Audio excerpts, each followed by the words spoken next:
Okusinziira ku alipoota okuva ku ddwaliro Masafo General Hospital, omwezi ogwedde bamaama ebitundu 85 ku buli 100 basangibwa n'obuzibu obw'enjawulo ng'okusinga baana ba buwala wakati w'emyaka 14 ne 19. Emmanuel Tumusiime, omusawo okuva ku ddwaliro Masafo General Hospital, ategeezezza nti bafuna abakyala balina obulwadde bw'okutonnya abali wakati wa 2 n'abasatu buli wiiki okuva mu disitulikiti ez'enjawulo okuli Namayingo, Bugiri, Tororo n'endala eziriraanyeewo. Abamu bayulika ne batafuna chance ne batunga, abalala bazaala mu buzibu n'abaana zaabwe ne zitandika okukka wansi, abalala bladder oba akawago nako kakka wansi, abalala ne batandika okutonnya omusulo nga bamaze okuzaala.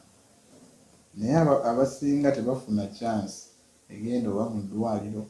Judith Taka, omuzaalisa okuva ku ddwaliro lino, ategeezezza nti omuwendo gw'abakyala abalwala ekirwadde ky'okutonnya gweyongera buli lukya, nga kino akitadde ku bakyala abazaalira buli we basanze mu kifo eky'okugenda mu malwaliro. For those that had issues like obstructed labor, prolonged labor, all those are candidates of the fistula, and you see the number is big.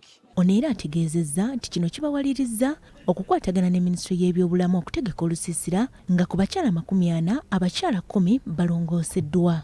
The action number may not be actually identified as for now, but however, by yesterday we had a total of 40 mothers and 10 had the actual fistulas and they went through the operation. Abamu ku bakyala betwogeddeko nabo bategeezezza nti bawuddisibwa bamulerwa era ne basaba bamaama okugendanga mu malwaliro ng'akaddeko okuzaala katuuse.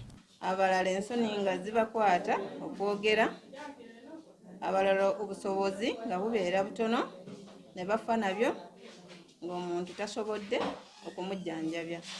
Naye ng'ahubirisa bahaye basyange mufeeyo hwibulira mu ddwaliro mutabahubi abawambibwa mu kyalo bikyo bayamba mwesi mwibulenge baana bemwe bulayiko tibesenje bulanga.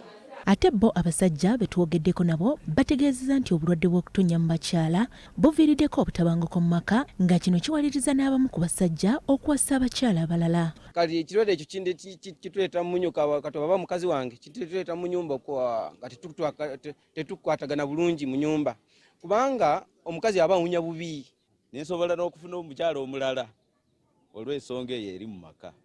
Olw'ensonga omukyala bw'abanga mulwadde mu maka tosobola kubeera n'essanyu. Abalala tusobola okufuna waasiwaasi ne tugwa ebbali. We tukoledde eggulire lino nga bamaama bangi beeyiye ku ddwaliro lino okufuna obujjanjabi. Sandra Nabaggala ne Gabriel Mukesa, BBS Terefayina, Gambuuze.